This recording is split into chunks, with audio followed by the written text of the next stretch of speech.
fellas. We can be that mistake. Let's do this. What it do, y'all? Hey, guys. We are Embracing 621. Yes, we are. I'm Spencer. And I'm Daniel. And 'tis the season. Correct. We have Lost in the Pond back on the channel again. Yes, we do. We've reviewed his take on weddings, on Thanksgiving, and now Christmas. This is interesting. You guys, I read the comments, like, on the, and people are like, oh, he's kind of, like, been unplugged for a while. Yeah. From there. Yeah. Or yeah. he's very, like, from a very specific region, and they tend to do things differently than all of it. Yeah. But it's still a good insight. Yeah, it's still good to compare, you know. You know. And, yeah. So let's see, because maybe how they celebrate Christmas here to an American Christmas is different than how we celebrate it. Maybe. Because he's... Anyway. He's already got the ugly sweaters here. I love those two sweaters. Yeah. Like DJ Santa, the gingerbread. Lightsaber fighting? Lightsabers. Yeah. Nice. I dig those two sweaters so hard. Yeah. Okay, so one of the chief comments I got from you Americans is that the cracker pull just simply wasn't loud enough for Americans. So we're going to move it closer to the microphone. Cheating in a way, but on 3, 2, 1.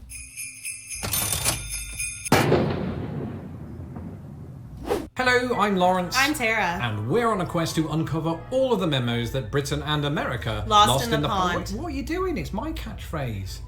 And today we're going to be talking about some of our own experiences from our individual countries surrounding Christmas. You did it again. We know the lines in advance, don't... Whatever.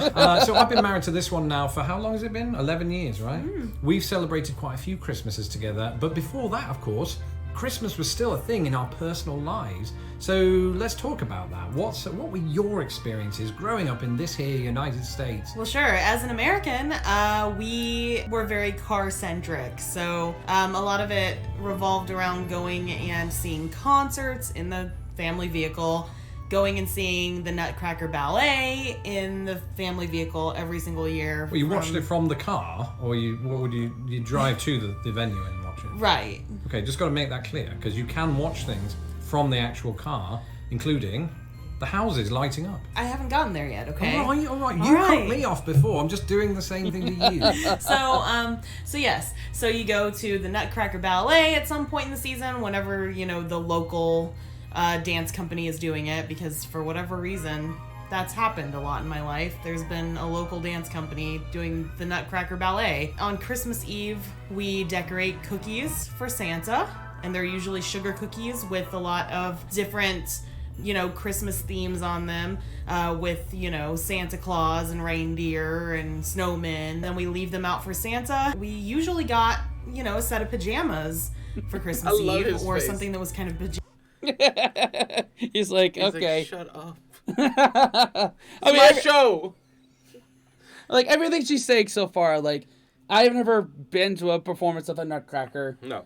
I mean, I've decorated cookies. But who doesn't decorate cookies? Yeah. No. Do you decorate cookies? Hell no. Who has time? No one has time. Santa's that big. He's not picky. Yeah. A cookie is a cookie. Yeah. Pajama-esque, so maybe a robe or some slippers, that kind of thing. Let me know in the comments below what your personal Christmas traditions were, because I don't think that that's something that every household does. But anyway, we would always get pajamas, and we'd get one small gift that we get to choose from under the tree, and we would open that, and then we would go and we would look at the lights in the car again. We'd all pile into the van and then go and look at those Christmas lights. Sometimes, play the radio Christmas music that went along with the lights, and that would really be it. So we'd come back, we'd put those cookies out for Santa and go to sleep, wake up. There'd usually be like one big gift for each of us, or maybe like a group gift from Santa, and we would open all of the gifts and spend the entire day in bliss just playing with our new toys. Well, so that part's on Christmas Day, though. I mean, you were saying that you got actual gifts on Christmas Eve. Yeah, we would get to choose one from under the tree, or sometimes there would be like a specific gift that they'd want to give us the night before. I would love to know, as Tara would, whether there are other Americans who did that, or indeed other British people, because that's not been my experience growing up in Britain. So then, What's yours? Yeah, I mean, we did the a gift on Christmas Eve and going around to see the lights, and we would get together. The extended family would get together on Christmas Eve, and we do it in my family, like at least my mom's side of the family. We do a gift exchange where on Thanksgiving when we get together, we put all of our names in a hat and draw out someone to get a gift for, and we had to be sure like it's not ourselves and it's not our spouses. So that's my the pajamas. Like we didn't have pajamas. Like we. Yeah, I get it. Yeah. What about you? I mean, I got the.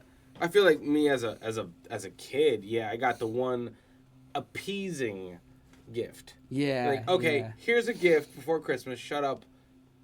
Go play. Yeah. And stop bugging me about opening presents. Yeah. I mean,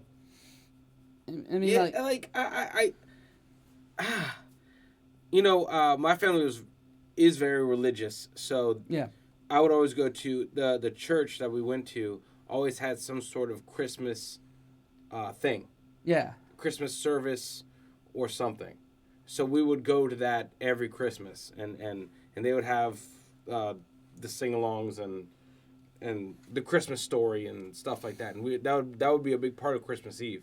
Yeah. And then I would say lately it's just been there's like a gift exchange between non-immediate family. Like we would have a party. We'd have a Christmas Eve party. We'll all get together and we'll exchange gifts and do that. It's like the pre-Christmas. Yeah. It's like because Christmas is, for me, Christmas is like the household Christmas. Oh yeah. You know, like boom, all right, Christmas in my house is going to be Holly, Alexander, and I. Yeah. That's Christmas. Yeah. You know, and then we go out, or we have already had gone out. Yeah. To see the aunts and uncles and the grandmother, just like that's that. And right now, Christmas is all about Alexander, not about us. So that's the time for it to be about Alexander. Yeah. And maybe about Rex when he's not shitting all over the floor. Yeah, I don't know how we're gonna do presents on the ground with a puppy. It's gonna be a disaster. Anyway, but I get it. It's similar. I could see how that could be a thing. Yeah. Because, you're right. If you look for something to do on Christmas Eve, there's always some sort of Christmas service that I would put as service because it's like Christmas stories up there. Yeah. A lot of religious organizations are part of Christmas. That's heavily on 90% of the world's religion is Christmas. Yeah. So they always have something there, and I could see the Nutcracker could be something on like your local high school. Yeah. Like some sort of theater. Yeah. Definitely. Absolutely. Or I don't know about Christmas Eve. That's pretty that's right before Christmas. I don't think anyone's doing anything nowadays. I mean, after I moved to Annapolis, to go back to the whole religious thing, like we've occasionally done church on Christmas Eve back in North Carolina, but it wasn't until I moved to Annapolis and my wife is Catholic, and she likes to go to midnight mass. Yep. And we've done that, and because Annapolis is a drinking town, we've occasionally, gone out to Ram's Head and had a few drinks to cap off the night. Yeah. So. Yeah, I mean, but I get it though. It's just I could see this. Yeah. What she's talking about. Back in the day, everyone piled in the van, especially larger families. Oh yeah. And go to events, and that's how you had this family outing right before Christmas. Right. And I see that. Absolutely. So it'd be interesting to see his opinion of how it, not opinion, but what he did. Yeah, his experience. His experience. Yeah. Because I can easily, even though I have never experienced anything she's experienced. Right. Really. Right. But I could see that as a very American thing. Oh yeah, absolutely. If you told me, like that to me is normal. I never did it, but that to me is something that I could see as a family tradition and her continuing that. Yeah, it's common. It's very common in America. That's something I'm not like bullshit. Like, right. I'm not like we haven't gotten there yet in this video. You don't. Every Christmas we go into the woods and hunt the deer, the Christmas deer, and we had to stab them with our spears. Like we don't do that. No. I would say that's bullshit. Yeah, exactly. But I get this. The Christmas deer. Yeah. Oh man. Anyway. Yeah, let's go. All right. What were your traditions? What, for Christmas Eve? For the entirety of Christmas. How did that all unfold? Okay, so this might be just my family, or it could be a Grimsby thing, or it could be a British thing. Haven't looked it up in advance, but what I can tell you is Christmas Eve was largely reserved for just watching basically Die Hard, which is a Christmas film, but an American one. Even as a kid, though? Yeah, especially as a kid. So what we would do is... Okay, before we get into this... Ooh, man. Is Die Hard a Christmas movie? Or is it a movie that takes place on Christmas? I say it's a Christmas movie. I say it's a Christmas movie. Yeah, you heard it from us first. Yeah, it's a Christmas movie. And it's in the lineup. You got Rudolph. You got the Grinch. Like Yippee-ki-yay, mother. Yeah. Monetization. Yeah. Oh man. Yep. It is. It is a Christmas movie. It's a Christmas movie. So is Elf. So is Elf is a Christmas classic in our lifetime. Yes, it's our generation. It's very rare that a generation gets its own Christmas movie. Yeah. Like the generation after us, like, what do y'all have? Y'all don't have anything. Before it was like Miracle on 34th Street.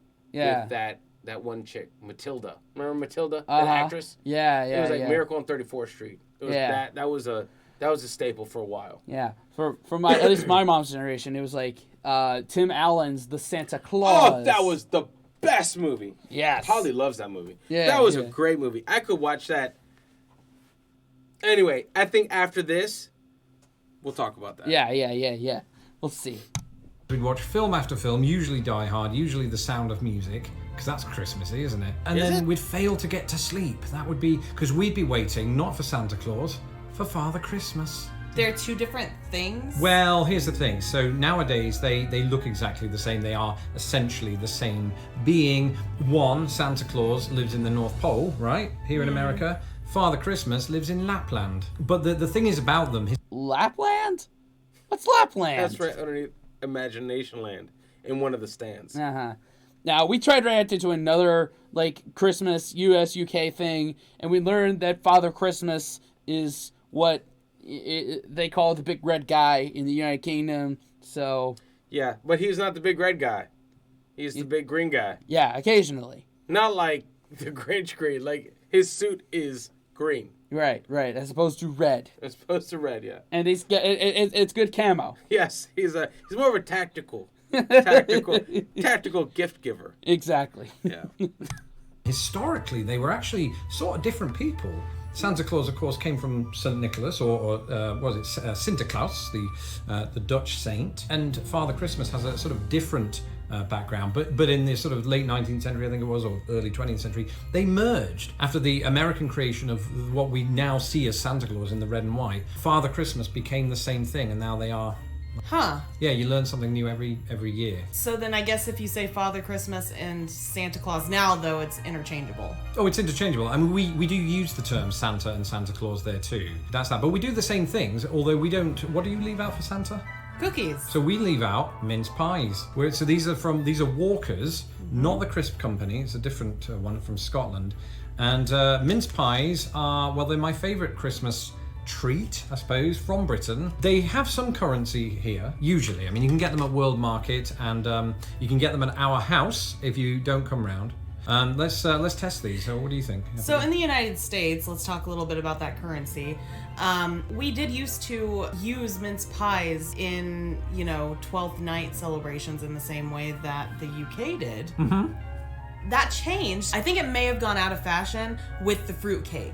And the thing is, fruitcakes are still made and eaten every year. And I believe that large mince pies, like a full pie that has mince in it, is still popular around this time with specific households traditions, because you can still buy mince meat here. Not with meat in it, although that would have been a traditional pie, mince pie that is here in the United States and in the... It's a meat pie? I think it is. I don't think so. From There's all no way. all the Alton Brown Good Eats I've watched, I want to say mince is like, shredded something? It's fruits with like some meat fat to bind it. I could be completely wrong, or it could be like, ground beef.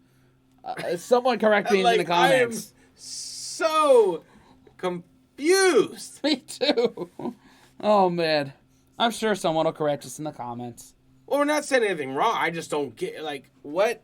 All right, cool. But and she touched on fruitcake there. Yeah, fruitcake can go suck a duck.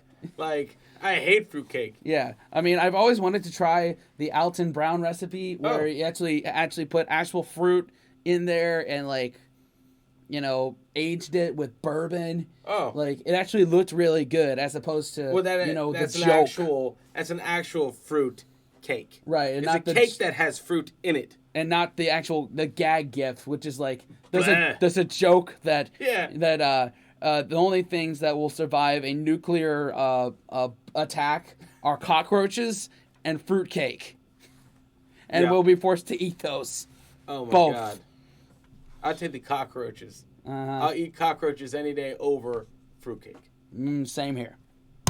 UK, but now it's just all of the different seasonings and the different fruits. You can buy that in a jug here in the United States, just like you can buy mince pies ready-made in the UK. So would you say that mince pies have something taste-wise in common with fruitcake? It is made primarily of dried fruit, which is what fruitcake is as well. It's dried fruit with a lot of spices, and then it's made into a cake, a Christmas cake. In fact, the British Christmas cake is usually a fruit cake that has a lot of booze in it and is fed the booze over a period of months and then is iced on top. Now, the American fruit cake, our version of that, is just the cake. We don't usually decorate them in the same way that you guys would decorate your Christmas cakes, but it is essentially the exact same thing. This, of course, is that, but in pie form. So Americans could really... Okay, so now that cleared it up. No meat. No Dude, meat. Thank God. And so it's dried fruit in a pie. Oh my God! Could you imagine Santa Claus getting the meat sweats? Santa Claus would be so slow. Oh my God! I just leave him. It's like a meat pie. It's Santa Claus would get so heavy and so slow. All right, he'd have to use the door instead of the chimney. I can't fit through the chimney. Yeah, nah, man. Oh, man. Oh, shoot. Oh, man. Let me back this up a little bit. There we go. So Americans could really get on board with this, I mean, honestly. They did. They did, but they can again, is what I'm saying. They can make a comeback. Yeah. I'm not going to lie. If we all embraced mince pies, it would be easier for us to eat them every year because they'd be less expensive. That's true, because they do cost an arm and a leg, and I do mean leg.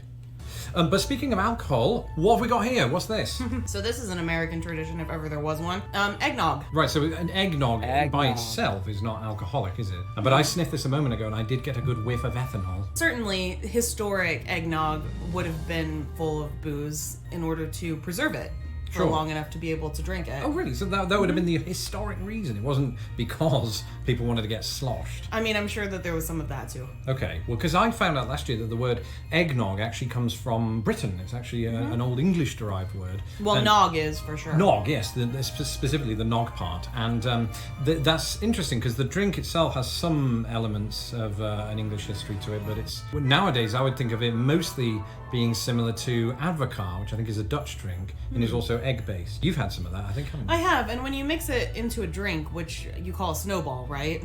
Yes, you do. It's very, very different, actually, from eggnog as we know it. But the advocaat on its own isn't actually all that different from eggnog. Either way, you get a lot of protein, because it's egg-based. So what do you reckon about dipping mince pies into eggnog? Go for it. That would be a bad idea. I want to see you do it. This is a terrible idea, but I'll do anything for live television.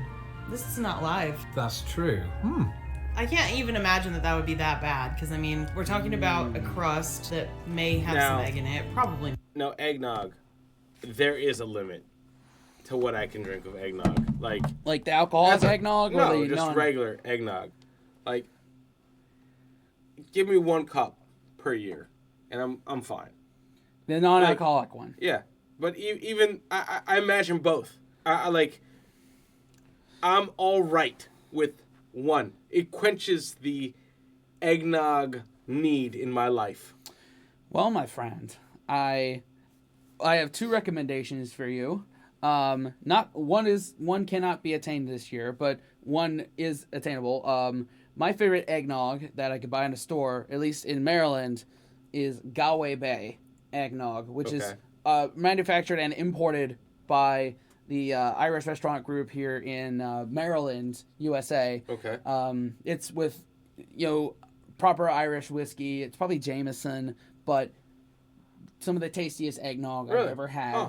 And I also, when, I don't have a wedding to be planning, I make my own eggnog. Very nice. From scratch. I put rum, I put whiskey, and I put brandy in there. Egg. And I age it. And it is, I think I've gotten it down to perfection. There you go. So next year, I will have you try it. And all right. I'm pretty sure you will warm up to eggnog. I'm fine with that. I just don't do like I don't do like liqueurs or dairy based alcohol. Yeah. Like a Bailey's. I don't do that. Right. I never. Okay. Yeah. Like the Irish coffee. Yeah. I just don't.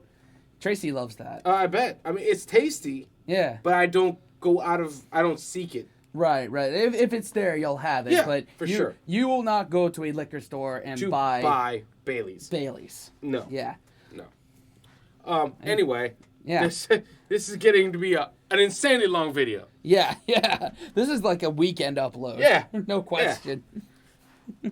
Like, just play the video. Yeah, I know. Not, but you never know. And we're talking about, mince pie, which has the same spice essentially as eggnog. Yeah, no, it's actually a terrific combination. It's just there's lots of crumbs in my eggnog now.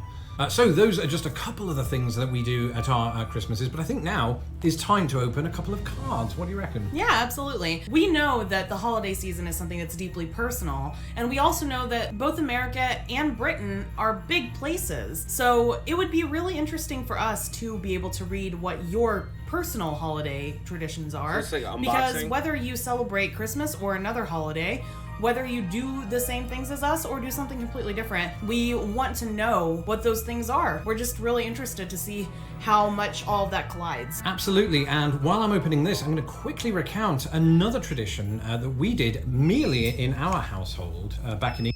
Okay, stand by for technical difficulties. We are fixing our thing. There we go. Boom. All right, now back to the video. I'm pretty sure this is like an unboxing thing, but if it gets too like unboxy-ish, yeah, then we'll probably call it. But we'll keep going. Let's see what Lawrence has up his sleeve right now. Yeah, let's do it. England. This was not an English thing. I don't think. I found out later on. It was actually something that my parents came up with, and that was called tea time presents. And at tea time, which is in Northern England, dinner time, we'd open another set of presents, kind of like what you did on Christmas Eve. It was great, especially when you were a kid, because you'd open all your morning presents and you completely forgot that this was a thing. And then your mum surprised you with stuff, and it was the best thing ever. So thanks, Mum. But again, nobody else does that in England, apparently. So we're talking about on Christmas Day you would do this. On Christmas Day, you're tired, you've done all the present opening, and you've had a few drinks. Well, I mean, not as a child. Maybe sometimes. And it was great. You got an extra He-Man figure.